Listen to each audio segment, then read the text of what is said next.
Doctor ortho, अब दर्द भी घुटने टेकेगा।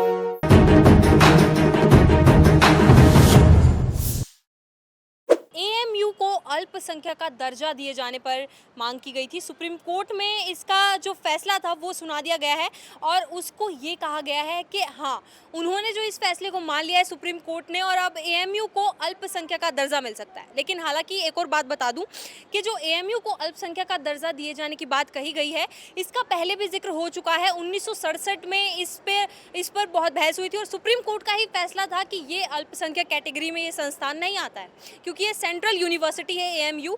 और अब सुप्रीम कोर्ट ने अपना ही फैसला बदल दिया है। इसके तहत जो है 1981 का जो संशोधन है उसे भी बदला किया जाएगा।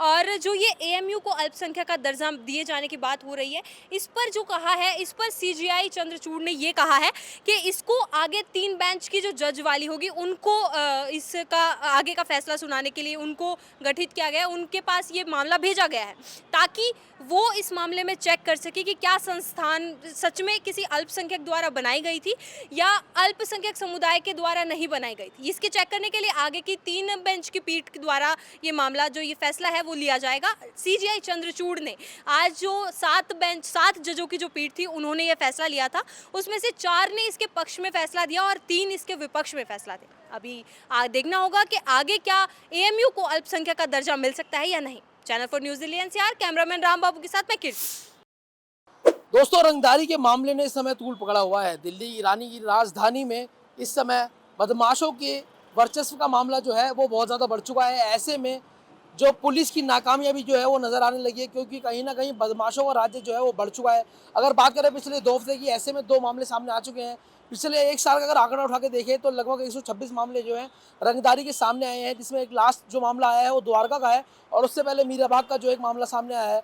ऐसे में सबसे ज़्यादा जो है रंगदारी मांगी जाने वाला जो पार्ट है उसमें सबसे ज़्यादा जो है वो बुकी जो होते हैं उनसे मांगी जाती है। उसके बाद ज्वेलर जो होते हैं, बिल्डर जो होते हैं, इन सब लोगों से कैटेगरी वाइज जो है रंगदारी मांगी जाती है। इस समय बदमाशी का जो स्तर है वो बहुत ज़्यादा बढ़ चुका है, जिसमें लॉरेंस बिश्नोई की गैंग जो है वो भी शामिल है, जो कैटेगरी वाइज सबसे पैसे जो है चार्ज करती है। कहीं 5 करोड़ रुपए, कहीं 10 करोड़ रुपए, और जो मिठाई वाले हैं उनसे लगभग 1 करोड़ से लेकर 2 करोड़ तक की जो है मांग होती है। ऐसे में जो है प्रशासन की लापरवाही जो नजर आ रही है। अब देखना ये होगा कि जो सरकार और दिल्ली पुलिस जो है वो क्या कार्रवाई करती है।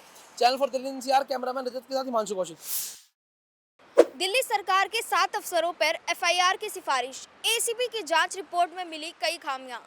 दिल्ली के एंटी करप्शन ब्रांच ने दिल्ली स्वास्थ्य सेवा महानिर्देशालय डीजीएचएस और दिल्ली स्वास्थ्य सेवा डीएचएस के 7 वर्तमान और पूर्व अफसरों पर भ्रष्टाचार निवारण अधिनियम में एफआईआर दर्ज करने की सिफारिश की है। इसी साल 25 मई को दिल्ली के विवेक विहार स्थित नवजात शिशुओं के नर्सिंग होम में आग लग गई थी। इस हादसे में 7 शिशुओं की आग में जलकर मौत हो गई। इस हादसे की जांच में कई नियमों के उल्लंघन की जानकारी मिली थी।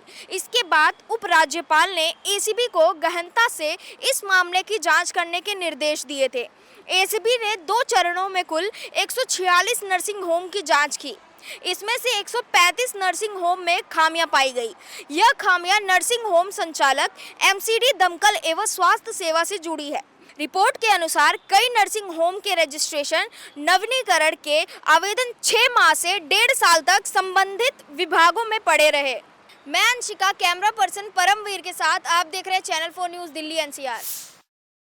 दिल्ली में आगामी विधानसभा चुनाव को लेकर आम आदमी पार्टी ने तैयारियां शुरू कर दी है। दिल्ली के पूर्व सीएम और आम आदमी पार्टी के राष्ट्रीय संयोजक अरविंद केजरीवाल ने आज एक वीडियो कॉन्फ्रेंस की, जिसके माध्यम से उन्होंने पार्टी कार्यकर्ताओं को संबोधित किया और कहा कि विधानसभा चुनाव के लिए तैयार हो जाइए। वहीं उन्होंने पार्टी कार्यकर्ताओं से आगाह किया कि बीजेपी इस चुनाव को जीतने के लिए हर कोशिश करेगी और उन्होंने कहा कि देश में आम आदमी पार्टी की हवा है, उस हवा को बनाए रखना है। मैं Rahul Rawat, channel 4 news Delhi NCR. Delhi महिला आयोग की पूर्व अध्यक्ष स्वाति मालीवाल एक बार फिर आम आदमी पार्टी को घेरते हुए नजर आई। सागरपुर का दौरा कर उन्होंने वहां की समस्याओं को दिखाया और सीएम आतिशी से सवाल पूछा। उन्होंने कहा कि सीएम प्रेस कॉन्फ्रेंस में सिर्फ ही करने आती हैं, जबकि उन्हें दिल्ली की समस्याओं का कुछ भी अंदाजा नहीं है।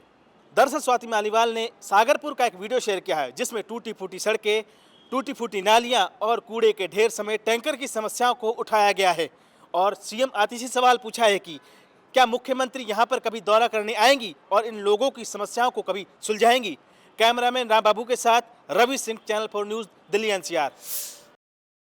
बॉलीवुड के खान यानी सलमान खान को आए दिन जान से मारने की धमकी दी जाती है। जी हाँ, काले हिरन मामले की वजह से लॉरेंस बिश्नोई गैंग हर दिन ही सलमान खान को मारने की धमकी दे रहा है। पिछले गुरुवार को भी सलमान खान को जान से मारने की धमकी दी गई और अब इसी बीच एक नया अपडेट आया है। जी हाँ, बॉलीवुड के दूसरे खान यानी कि शाहरुख खान को भी जान से मारने की धमकी दी गई है।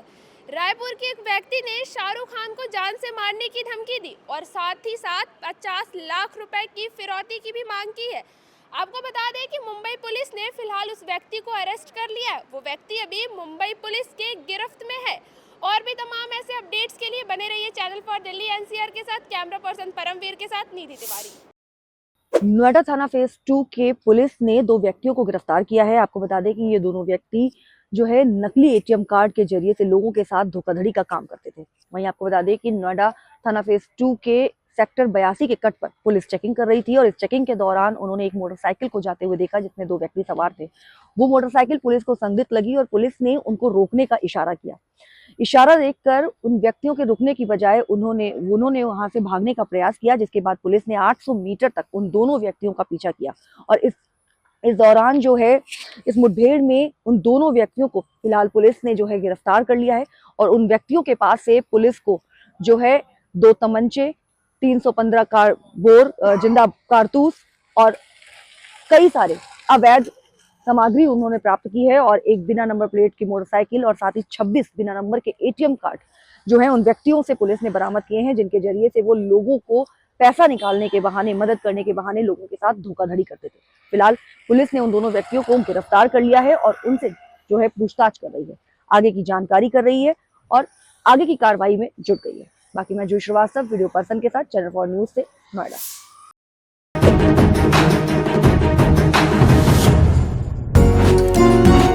डॉक्टर ऑर्थो, अब दर्द भी घुटने टेकेगा।